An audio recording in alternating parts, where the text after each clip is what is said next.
Hola, estamos con Mariana Gómez en Guadalajara y yo acá desde Santiago de Chile. Jan no nos pudo acompañar hoy día en este segundo video por problemas de fuerza mayor, pero ya la próxima semana va a estar reincorporándose y vamos ahí a estar nuevamente con ella.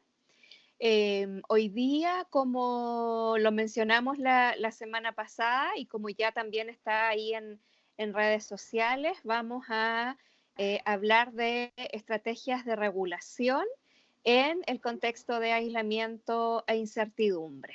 Y vamos a dividir el video de hoy día en dos partes. Vamos a hablar de algunos temas generales y luego vamos a ir a mirar estrategias de regulación emocional más específicas. Así es. Y vamos a hacer, como dice Leila, además de que este video va a estar dividido en dos partes, después va a haber también una segunda cápsula donde vamos a abordar más estrategias concretas de regulación emocional. Pero antes de empezar eso, es importante que platiquemos un poco también de cómo es que se manifiesta o cómo se puede manifestar el estrés que estamos sintiendo durante esta situación, ¿no? Entonces platicábamos con Leila hace un ratito de cómo, si bien hay algunas generalidades, como por ejemplo que cambien los patrones de sueño, de alimentación, que nos sintamos más irritables o más aletargados, que los niños estén también más demandantes, más desregulados, que tengan conductas regresivas, como por ejemplo si ya habían dejado el pañal empiezan a tener accidentes, si ya se vestían solos empiezan a pedir que los vistan. Si bien hay como algunas situaciones generales que es importante saber que son normales, eh, también hay, cada persona va a lidiar con esto de manera particular. Entonces, platicamos con Leila que puede haber personas que eh, su manera de gestionar el estrés ante esta situación o su manera de lidiar con estas situaciones, por ejemplo, estar muy activas, ponerse a trabajar, ponerse a ordenar, ponerse a limpiar, estar como muy, muy productivos, y puede haber otras personas que al revés, ¿no? Se sienten más aletargados, como con dificultad de concentrarse, que también es una manifestación esperable en esta situación, o sea, con dificultad de poner atención y de concentrarse, sin ganas de hacer muchas cosas. Entonces, vemos que cada persona puede ir manejando esto de manera distinta y que no es que haya una manera correcta de gestionarlo, sino que hay que comprender que cada quien tiene su estilo. Y vamos a ver ya como en las otras estrategias, que ya cuando veamos las estrategias concretas, que lo importante es ser capaces de detectar cuando estamos sintiéndonos desregulados, y entonces ahí como buscar la forma de regularnos y de regular al otro. Eh, Mariana, sí. que quería, ahora que te estaba escuchando, estaba pensando en dos cosas que son importantes, que como cotidianamente pensamos que la desregulación tiene que ver exclusivamente cuando vemos como una conducta visible y Uh-huh. está más asociado a descontrol la desregulación, ¿sí? Uh-huh. Y creo que es importante mencionar que cuando hablamos de desregulación, tiene que ver con que el niño o el adulto se salió de una zona donde puede gestionar su experiencia estresante. Y en el caso de los niños, el adulto no puede ayudarlo a gestionar, ¿sí? Entonces esto es importante porque estar o experimentarnos desregulados no es solamente estar llorando o estar haciendo un berrinche o estar gritando o estar comiendo mucho, ¿sí?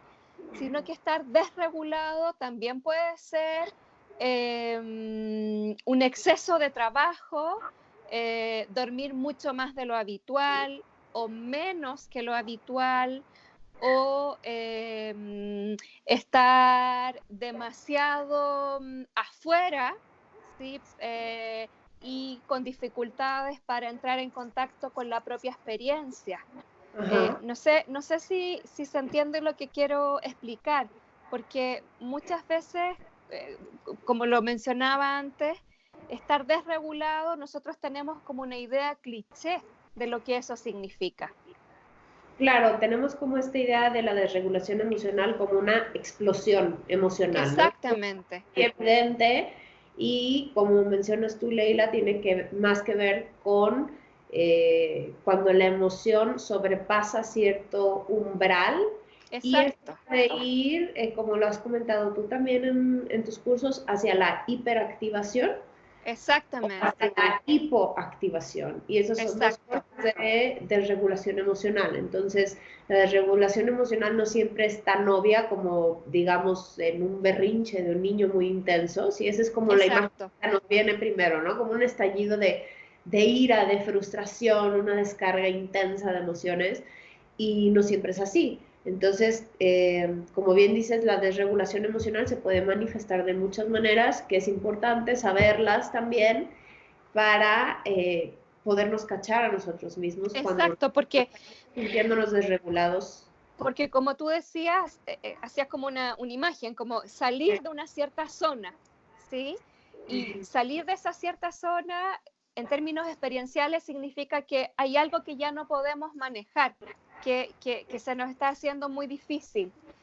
Y ahí es donde entra lo que tú partías diciendo, que son estas distintas estrategias que cada uno de nosotros utiliza cuando nos estamos experimentando de esa manera, de que hay un cierto nivel de estrés o un cierto nivel de intensidad emocional que se está saliendo de la zona en que yo puedo regular o calmar. Ajá, ajá, y recurrimos a diferentes estrategias. Por ejemplo, hay gente que recurre a comer, hay gente que recurre a limpiar y organizar, hay gente que recurre a dormir, hay gente que, como tú dices, se pone a trabajar como muy obsesivamente tal vez. Entonces, es importante que nos podamos dar cuenta de qué nos pasa a nosotros con nuestro estrés, qué es lo que tendemos Exacto, a hacer, cuál es mi respuesta habitual. Hay gente que lo evade por completo y entonces el trabajo es una manera también de desconectarse de eso. Entonces, y no es que esté mal, sino que hay estrategias, perdón, de regulación que son, digamos que hay estrategias de mejor y de peor calidad. ¿Sí? Y y entonces, ¿ibas a decir algo? sí, que también en los momentos de alto estrés, que lo hemos hablado en otros momentos, Mariana, lo que tiende a pasar es que se activan nuestros patrones de regulación históricos. Ajá, exacto. Entonces también pudiera pasar que nos encontramos con que empiezan a aparecer como estrategias de otros tiempos que a Ah, ratos habíamos dejado de usar. exacto.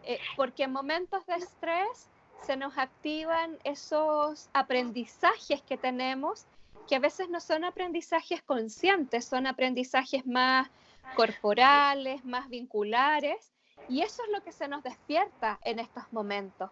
Y de pronto nos encontramos haciendo cosas que hace mucho tiempo no hacíamos para poder calmarnos.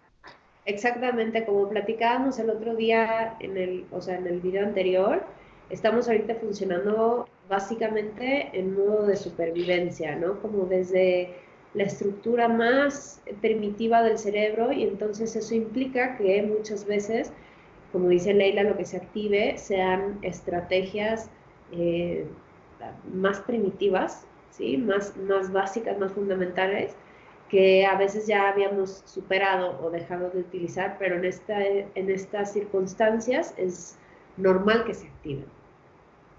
Y lo Eh, importante, y lo importante ahí, Mariana, como tú decías, es poder tomar conciencia que eso es lo que nos está pasando y en nuestros vínculos más cercanos poder también explicitar algo de aquello para que el otro o los otros puedan entender qué nos está pasando.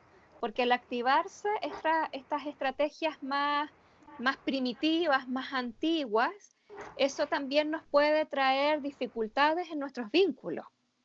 Sí, exactamente. Ahorita, digamos que estamos viviendo una situación sin precedentes en la que la cercanía, que también ya van varias personas que proponen cambiar el concepto de distanciamiento social por distanciamiento físico. Sin embargo,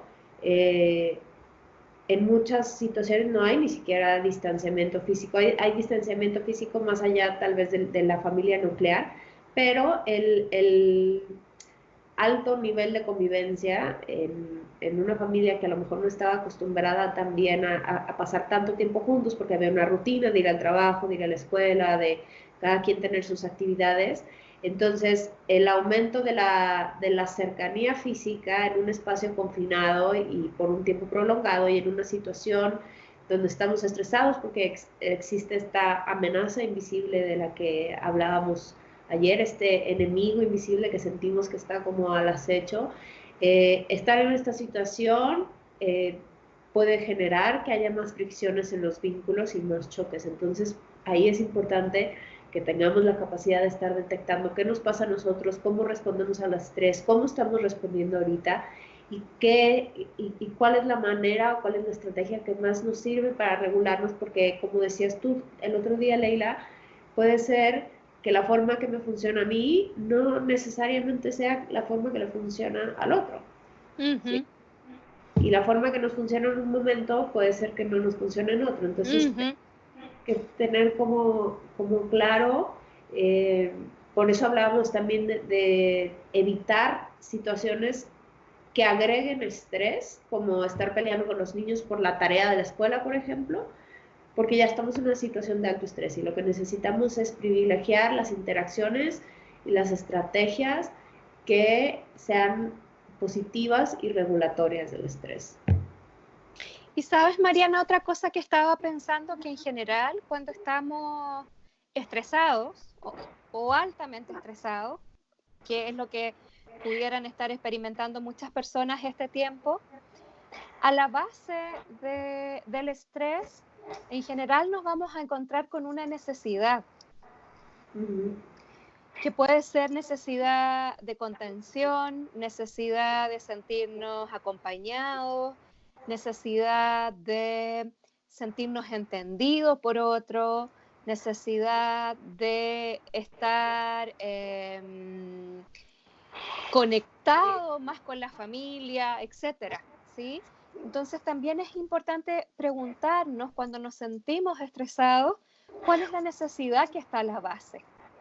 Porque ¿Sí? de esa manera, si podemos identificar la necesidad, también podemos intentar, dentro de lo posible, poder gestionar esa necesidad y poder también, dentro de lo posible, pedir a otro o a otros que nos ayuden para poder lidiar con esa experiencia que está a la base. Exacto. Siempre lo decimos mucho con los niños, pero aplica también Sí, con los adultos detrás. por eso me acordé, porque lo mencionamos mucho con los niños, pero lo decimos poco respecto de los adultos. Exacto, y también nos pasa eso, es verdad. O sea, siempre detrás de las conductas hay emociones y necesidades que a veces no están pudiendo ser expresadas de mejor manera, ¿no? Entonces, Exactamente. mucho con los niños de cómo detrás de las malas conductas generalmente lo que hay, o más bien siempre hay, una emoción y una necesidad que no está pudiendo ser expresada de otra manera. Y eso nos pasa también a los adultos. Y como tú dices, Leila, también ahorita se activan en nosotros muchas cosas. Sabemos que ante el estrés se activan nuestras necesidades de apego, se activan los sistemas de apego y eso implica que vamos a tender a buscar acercarnos a nuestros vínculos, pero también va a depender mucho de nuestra historia relacional, entonces del idioma que aprendimos, ¿no? Del idioma relacional. Claro, porque a veces estoy pensando que cuando se hace este tipo de videos que son más cortitos, ¿verdad? Que tenemos que condensar la información. en general hablamos como del promedio, ¿sí? Yo decía poder gestionar esa necesidad, poder pedir ayuda, pero efectivamente hay personas que han aprendido un idioma donde pedir ayuda para gestionar una necesidad no está dentro de sus posibilidades.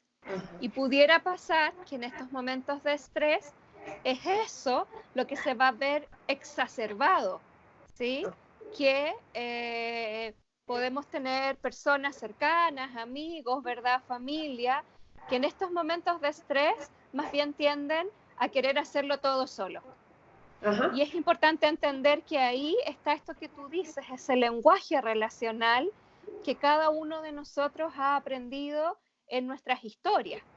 Ajá. Y al mismo tiempo, estos momentos de estrés, estoy pensando, son oportunidades en que en algunos casos uno pudiera hacerlo distinto.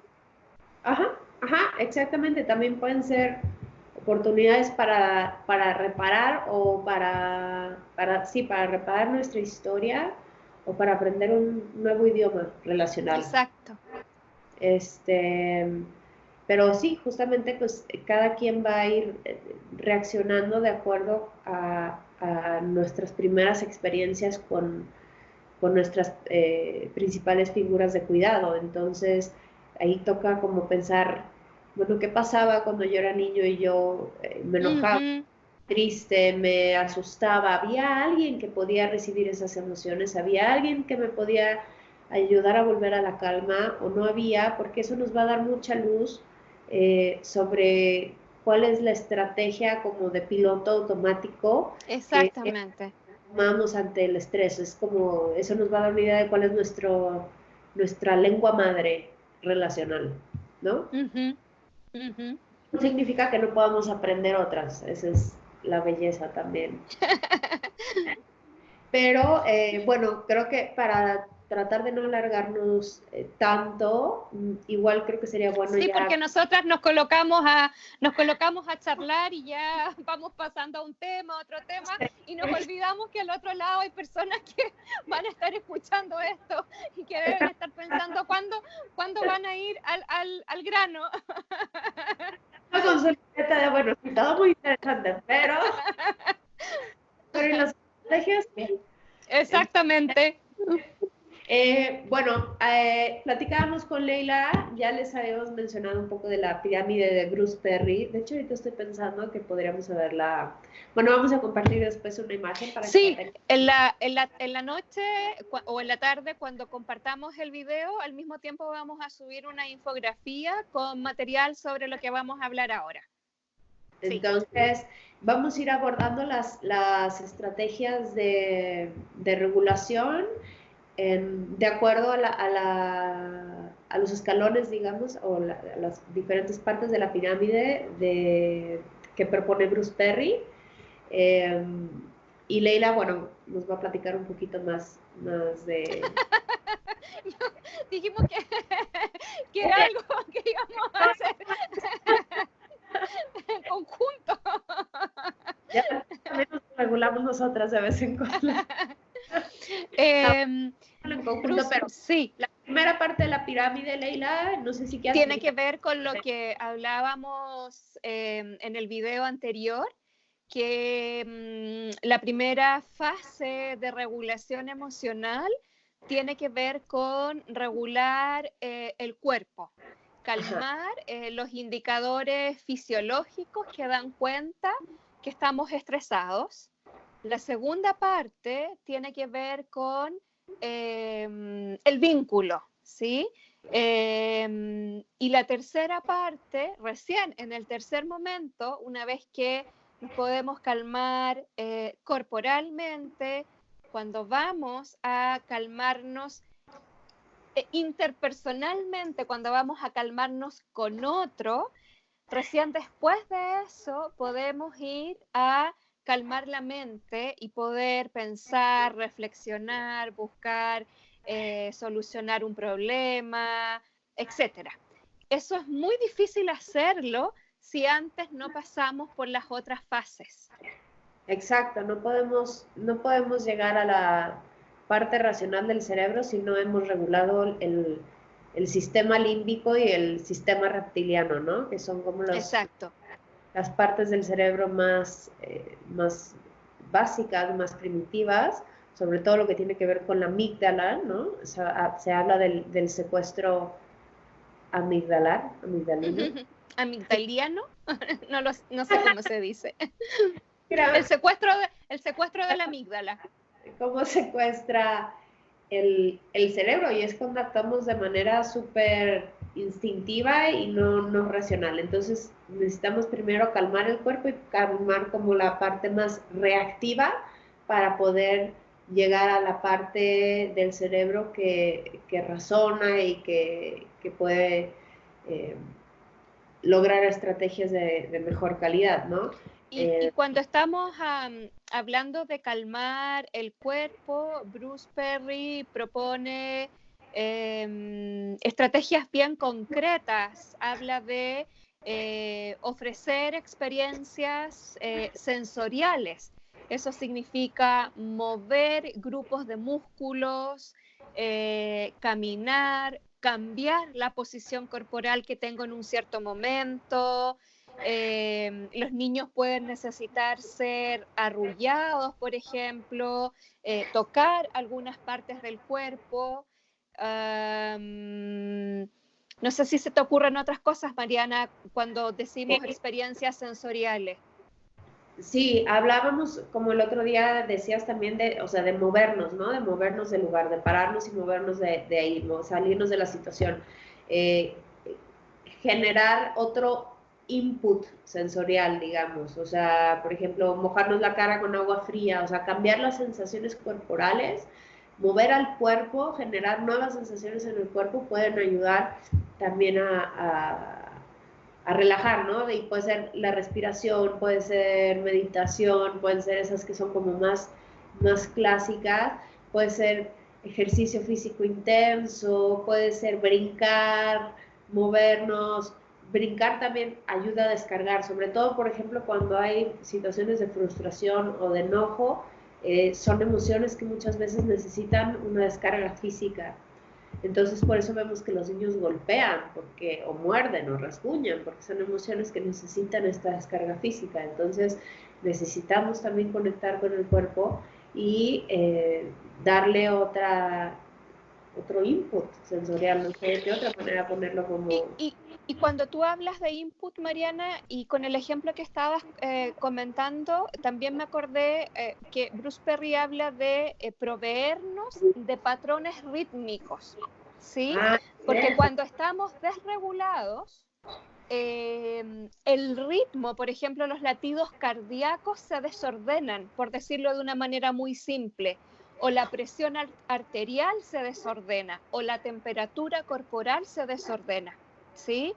Entonces él dice que es importante para volver a recuperar esos ritmos, hacer actividades donde tengamos esa experiencia de un patrón rítmico, caminar, ¿sí? Respirar a un cierto ritmo, habla por ejemplo de bailar, cantar, que son experiencias que de alguna manera nos pueden ayudar a recuperar ese patrón basal corporal que hemos perdido. Ajá, exactamente. Entonces, o sea, creo que lo importante de este primer escalón es quedarnos con que es necesario involucrar al cuerpo para poder calmar la mente. ¿Sí? Efectivamente. O sea, cuando estamos hablando de que nos salimos de este umbral, ¿no? Exacto. Y ahí podemos pasar al segundo escalón, que tiene que ver con lo relacional, más propiamente tal, con el vínculo, ¿sí? Y ahí está el escalón donde necesitamos poder conectar con otro que esté disponible emocionalmente para escucharnos, para acompañarnos, para contenernos en un momento determinado. Y acá hay algo importante porque no necesariamente las personas más cercanas están en cualquier momento disponibles para brindarnos esa experiencia.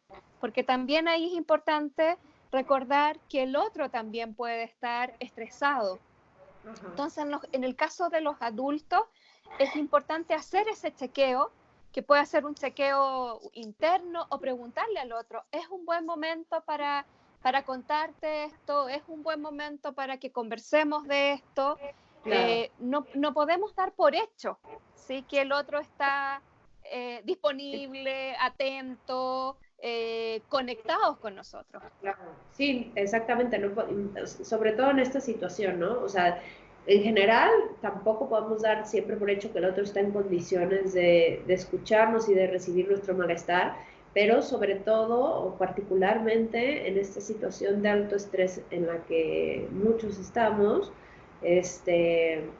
tenemos que tener más en claro eso, ¿no? Que puede ser que el otro también le están pasando cosas y que en ese momento no está en condiciones de recibir mi malestar, y ahí es donde toca tener activada una red de apoyo, o sea, que sean amigos, puede ser, o sea, la conexión virtual ahorita nos facilita eso, ¿no? Poder acceder a nuestros vínculos, aunque no sea de manera presencial o con contacto físico, pero puede haber esa disponibilidad emocional, y es importante que esa disponibilidad emocional o que esa,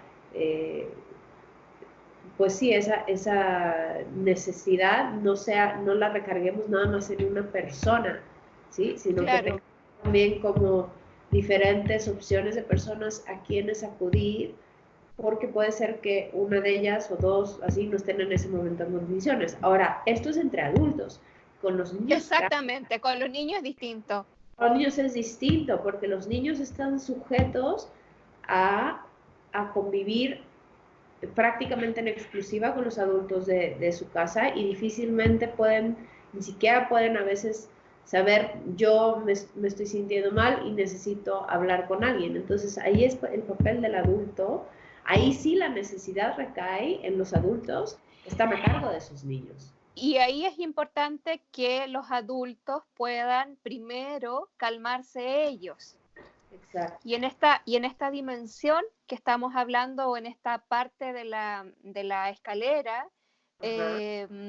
la experiencia tiene que ver con encontrar un vínculo donde yo me sienta visto, donde yo me sienta comprendido, donde yo sienta que el otro valida mis experiencias, mis emociones, donde siento que el otro básicamente me quiere, y me quiere con lo que me está ocurriendo, ya sea una experiencia placentera o una experiencia displacentera.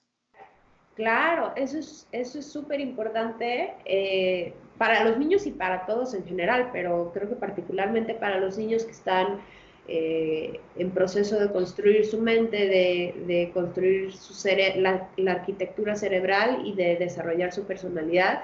Es particularmente importante que los niños reciban el mensaje de que el amor es incondicional y de que se les ama y se les recibe con sus emociones agradables y desagradables, porque a veces tendemos, por nuestra propia historia también, y porque culturalmente hay ciertas emociones que tendemos a considerar como negativas. Entonces eso nos lleva muchas veces a rechazar a los niños o a aislar a los niños cuando están mostrando estas emociones negativas en la manera en que ellos pueden, que no siempre es la más adecuada, ¿no?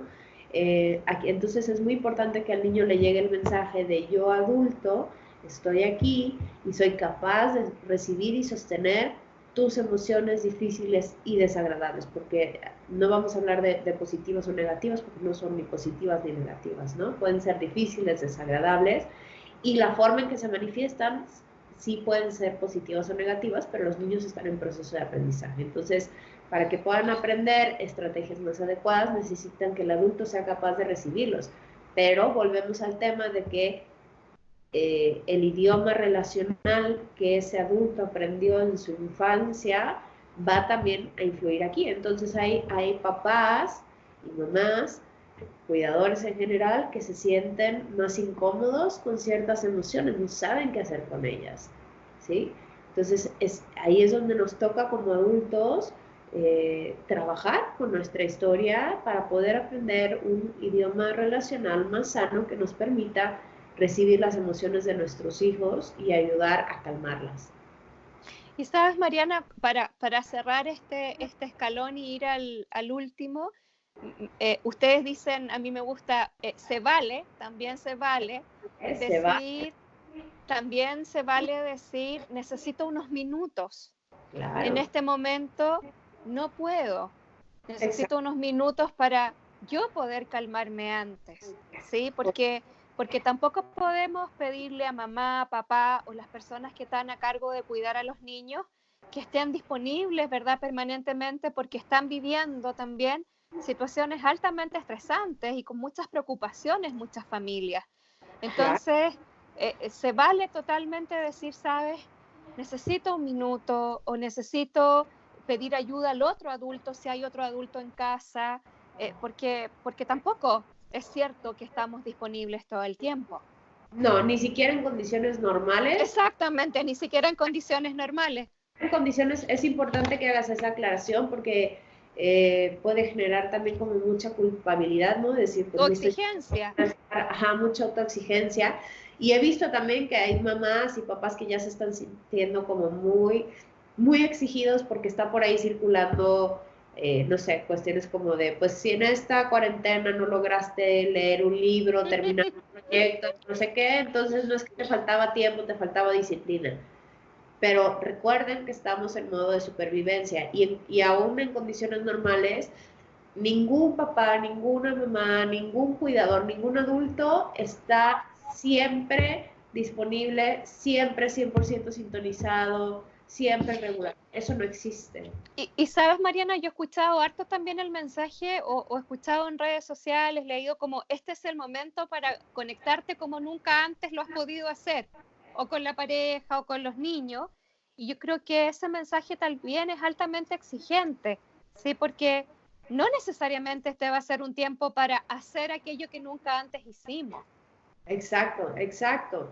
Y, o sea, digo, ya eso sería un tema aparte, de cualquier manera, mucha gente puede estar encontrando como alguna cuestión positiva que también vale la pena, ¿no? Decir, bueno, ¿qué de positivo sí me está dejando esta situación? A veces es, bueno, estoy teniendo más tiempo para jugar con mis hijos, estoy pudiendo dormir más horas, o sea, alguna cosa positiva puede haber, no necesariamente caer en la exigencia de tengo que Exactamente. proyecto, tengo que hacer Exactamente. cuarentena porque si no es tiempo perdido. Ese también es como un mandato muy, muy capitalista, ¿no? De la productividad. Sí, exacto. Y entonces el tiempo de ocio es tiempo perdido. Y no, el ocio también es súper necesario y importante y bajar esta autoexigencia porque recordemos que ahorita tenemos que enfocarnos en reducir el estrés, porque la situación ya por sí misma es suficientemente estresante, entonces bajemos la autoexigencia, bajemos la exigencia también a los niños, recordemos que estamos en una situación excepcional donde estamos tratando de hacer lo mejor que podemos con los recursos y las circunstancias que tenemos. Mariana, vamos al tercer escalón porque ya nos estamos alargando igual que la vez anterior. El tercer, la última parte de la pirámide tiene que ver con reflexionar, con razonar, ¿sí? Recién después de poder calmar el cuerpo, poder calmarnos en compañía o junto con otro, podemos ir a la parte que nos permite buscar soluciones, narrar una historia acerca de lo que nos pasó, hacer como proyecciones de lo que puede pasar en el futuro. Recién también podemos pensar o colocarnos mucho más en el lugar del otro. Eso es bien importante porque cuando estamos con el estrés activado, no podemos pensar en el otro. Nuestra capacidad de mentalizar se ve afectada, se ve disminuida. Entonces, cuando estamos desregulados emocionalmente, nos va a costar mucho más trabajo poder pensar en la experiencia del otro, poder acceder a la experiencia del otro. Exactamente. Eso que decías, Leila, también de que no siempre tenemos que estar disponibles y que se vale tomarnos unos minutos, es bien importante porque ese es el time out. Ese es el time out. En realidad el time out es para nosotros, no es para el otro. El time out lo tenemos que aplicar hacia nosotros cuando nosotros sentimos que necesitamos aislarnos o necesitamos tomarnos unos minutos para calmarnos. Y eso también es un ejemplo de gestión emocional para los niños. Pero bueno, estamos ya en la parte más racional de la pirámide y sí, ya que calmamos el cuerpo y empezamos como a regular los indicadores fisiológicos, ya podemos entonces conectar de manera más eficiente con la parte racional del cerebro y podemos hablar con más claridad, podemos eh, intercambiar con los otros con más capacidad y ahí es cuando podemos ir integrando también la experiencia, ¿no? Sobre todo, por ejemplo, con los niños, o sea, ya que el niño se calmó, ya que está en su nivel basal otra vez, es cuando podemos hablar sobre las experiencias, porque si tratamos de hablar con los niños o de razonar con los niños cuando están desregulados, a veces imposible. es imposible porque no puede acceder a esa parte de su cerebro y además muchas veces podemos incluso empeorar la situación. ¿Sí? Y sabes, Mariana, estaba pensando esta pirámide o estas escalones como estaciones en un viaje, en el sentido de que podemos tomarnos más o menos tiempo en cada una de estas estaciones. Y podemos ir y venir en cada una de estas estaciones. No es algo que sea lineal, sino es que 1, 2, 3, ¿sí? Sino que puede ser que el escalón 1 o la estación 1 requiera mucho más tiempo o requiera una buena parte, ¿sí? de mi atención, porque esa es la estación que se me hace más difícil. Claro. Y si dedico más tiempo a eso, el viaje en las otras estaciones puede ser más rápido. Claro, claro, claro. Entonces no tomarlo como pasos así rígidos, sino como que permanentemente estamos yendo y viniendo en estas estaciones. Exacto. Me gusta esa metáfora del viaje y de las estaciones. Y debe ir siendo sensibles a cuánto tiempo necesitamos hacer la Exactamente, práctica. exacto. Y cada persona y en cada circunstancia va a necesitar algo diferente. Entonces, podemos ir y venir, como dice Leila, y ahorita me acordé de una estrategia de la que habla Daniel Siegel, que él habla de la importancia de nombrar las emociones para poder calmar las emociones. Que iría también en esta parte del viaje, en la última parada, por decirlo de alguna manera, última parada, último escalón, ¿verdad? De reflexionar, razonar. De reflexionar, pero también podría ir en la parte del medio. Es como tú decías, podemos ir y venir en las estaciones, porque tal vez esta parte de nombrar, ponerle nombre a la experiencia, ponerle nombre a la emoción, ayuda también a regular la emoción. Él habla, Daniel, dice, name it to tame it. O sea, nómbralo para domarlo. ¿Sí? Entonces, cuando podemos ponerle nombre a eso que nos pasa, nos ayuda a tener una sensación de control, ¿sí? Poder identificar, ok, esto que estoy sintiendo es enojo y estoy sintiendo enojo porque tal cosa. Eso nos ayuda también a poder gestionar las emociones, tanto a nosotros como adultos como con los niños. Y ya nos extendimos un montón, Leila. Sí, ahora. Yo creo que ya nos tenemos que despedir. Despedir por hoy, pero bueno, muchas gracias. Y ya estaremos la próxima semana probablemente con 2 videos más y hoy día en la tarde-noche estaremos subiendo este video y la infografía que así va a ser interesante tenerla también visualmente con la pirámide de Bruce Perry relacionada con las estrategias de regulación emocional. Claro, y vamos a seguir haciendo estas cápsulas, después ya se reincorporará Janet, y vamos a tener también Invitados. Invitados especiales. Así es. Entonces, bueno, esperamos les sea de utilidad. Cualquier cosa nos pueden dejar en los comentarios si hay algún tema en particular que quieren que abordemos. Preguntas, exactamente, o sugerencias, lo que sea, bienvenido. Y bueno, no sé si nos vemos. No, yo creo que ya definitivamente nos tenemos que regular y cerrar. Nos vemos la próxima semana. Nos vemos. Chao, Mariana. Chao, Leila.